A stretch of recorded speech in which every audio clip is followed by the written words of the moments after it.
जय गुरु जी संगत जी। दिव्य आभा से नेक्स्ट चैप्टर, वास्तविक संपदा के स्वामी। यदि आप उनकी भौतिक काया के आर पार उनको देख सकते हैं तो आपको उनका पूर्ण संरक्षण प्राप्त होगा। गुरु जी के साथ रहते हुए मेरे लिए यही सबसे मुख्य रहा है। महत्वाकांक्षाओं के मोह माया जाल में फंसे रहने के कारण उनका वास्तविक रूप पहचानना कठिन हो जाता है। गुरु जी के साथ आपकी आशाएं पूर्ण होती हैं, यद्यपि जो आप चाहें वह सदा नहीं मिलता, क्योंकि वह आपके लिए उचित नहीं रहा होगा। परंतु इनके पीछे हम सबको अज्ञात उनकी सच्चाई है।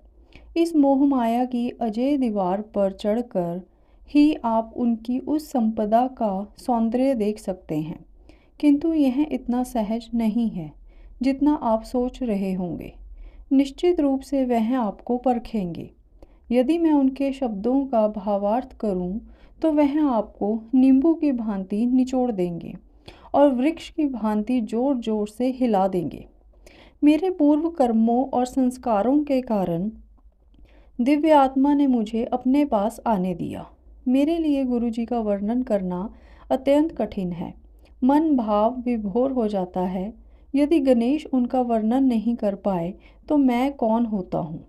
हम गुरु जी के पास बिना किसी आशा या कष्ट के गए और उनकी आकर्षण शक्ति हमें उनके पास बार बार खींच कर ले गई। तनावों से मुक्ति।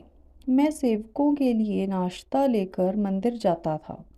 गुरु जी उस समय प्राय पाठ कर रहे होते थे। मेरे माता पिता शुक्रवार का व्रत रखते थे।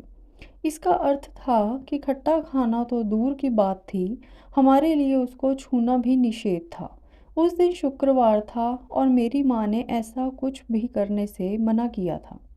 उस दिन मेरे वहाँ पहुँचने से पूर्व गुरु जी पाठ कर शीघ्र ही बाहर आ गए थे। जैसे ही मैं वहाँ पहुँचा, गुरु जी ने अपने एक सेवक सुदामा को शीतल पेय लाने के लिए कहा।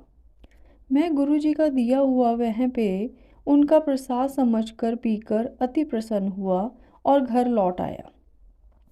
परंतु मुझे घर पर डांट पड़ी। मैं निराश अवश्य हुआ, पर मैंने उससे संबंधित भावनाएं मन से निकाल दी। शाम को हम मंदिर गए। गुरु जी प्रसन्नचित्त थे और सत्संग के लिए बैठ गए। हम बहुत ध्यान से सुन रहे थे। अपने स्वभाव के अनुरूप उन्होंने स्पष्ट तो नहीं कहा, किंतु व्रतों के बारे में कहा कि इस व्यर्थ प्रथा का कोई तात्पर्य नहीं है। साथ ही उन्होंने कहा कि आप भगवान के घर में हैं, जैसा वह कहते हैं करिए और अन्य अर्थहीन माध्यमों के द्वारा उनके पास पहुंचने की चेष्टा मत करें। 2 क्रिकेट बॉल के आकार का लड्डू। कभी कभी गुरुजी भक्तों को सचखंड देकर उन पर कृपा करते हैं। सचखंड उनका वह प्रसाद है जो चमत्कारिक रूप से उनके हाथ से प्रकट होता है। कई अवसरों पर मैंने उनके हाथ में चमत्कार होते देखे हैं। डॉलर नोट, स्वर्ण कर्ण फूल, गरम हलवा, मिश्री में लिपटी हुई बर्फ़ी, चॉकलेट और वनीला की बर्फ़ी, मोतीचूर और बेसन के लड्डू, हिमाचल प्रदेश की विशिष्ट टोपी आदि। एक दिन गुरुजी एक भक्त के यहाँ भोजन के लिए गए थे। लंगर परोसा गया और प्रथा के अनुसार संगत ने गुरुजी से पहले खाया। उनके पास कुछ अधिक देर तक बैठने की कामना से मैंने शीघ्रता से लंगर समाप्त किया और उनके निकट आकर बैठ गया। वह सीधे बैठे हुए थे। उनकी कलाई उनके घुटने पर टिकी हुई थी। मुझे प्रतीत हुआ कि गुरुजी प्रसाद देंगे। दिव्य आकांक्षा के अनुकूल ही सब संभव है। मुझे संभवतः इसी बात का आभास दिलाना चाह रहे थे। मेरा ध्यान उन्हीं पर केंद्रित था। लंगर के पश्चात जैसे संगत एकत्रित हुई, वार्तालाप आरंभ हो गया। मैं गुरुजी की मुट्ठी देख रहा था। जैसे ही उन्होंने उसे खोला, उसमें से एक लड्डू प्रकट हुआ, जैसे कोई रबड़ के गोला हो जो उनके हाथ खुलने के साथ बड़ा होता गया।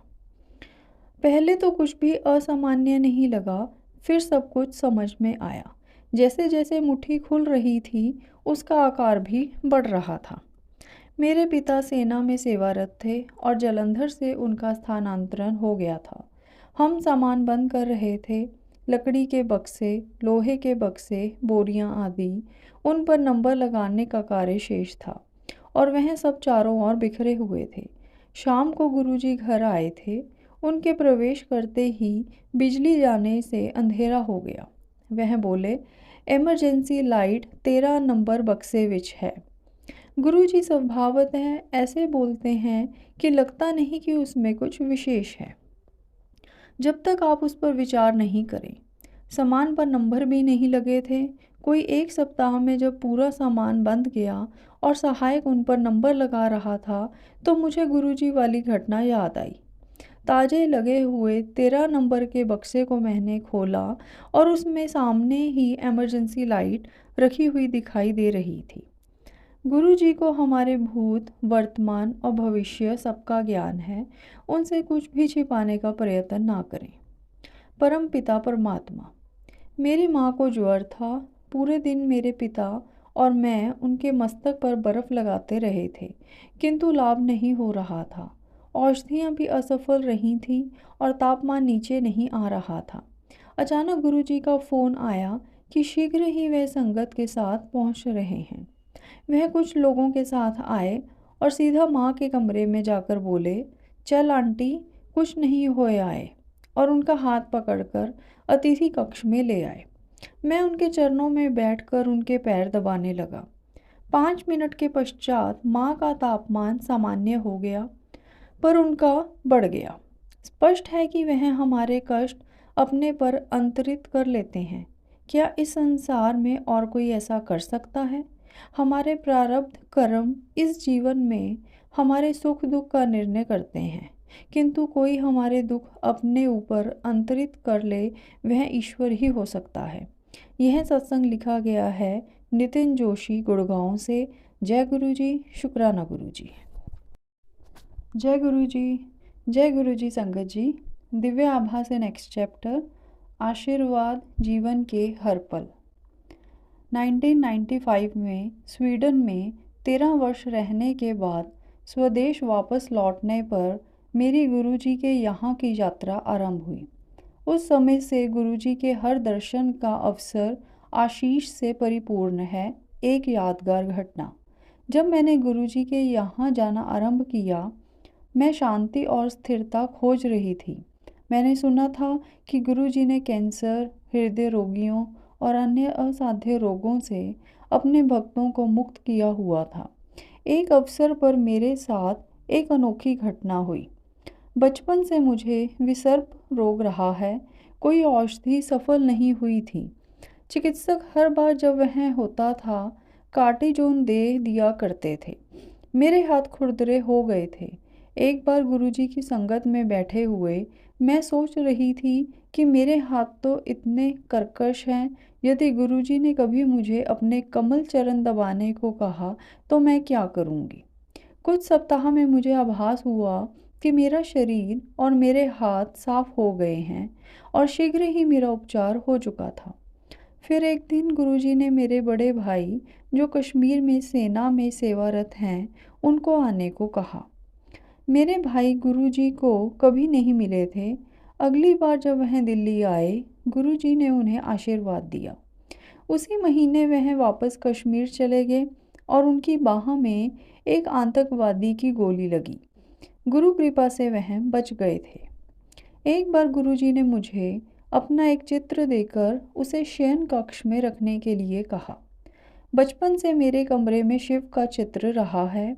आज भी मेरे जीवन में कोई समस्या, शंका या सुख के अवसर आते हैं, मैं सदा उन्हें गुरुजी के साथ बांटती हूँ और गुरुजी ने मुझे सदा उत्तर दिए हैं। जब मैं दिल्ली से बाहर होती हूँ, उनकी कमी का आभास होता है। गुरुजी ने मुझे स्वप्न में भी दर्शन दिए हैं। आज मुझे गुरुजी में इतनी आस्था है कि मेरे आसपास की सब वस्तुएं उनकी याद दिलाती हैं। गुरुजी ने मुझे और मेरे परिवार को आशीष दिया है। मेरे दोनों बेटे, जिन्हें गुरुजी ने आशीर्वाद देकर अमेरिका भेजा है, उनके भक्त हैं। उन पर केवल आस्था बनाए रखने से हमें सदा हर पल उनकी कृपा प्राप्त होती रहती है। मेरे लिए गुरुजी परमेश्वर हैं, जिन्होंने मुझे मेरी योग्यता और आवश्यकता से अधिक दिया है। गुरुजी, इस दया के लिए हम आपके अत्यंत आभारी हैं। यह सत्संग लिखा गया है श्रीमती नीरा ओबरॉय, दिल्ली से। जय गुरुजी, शुक्राना गुरुजी।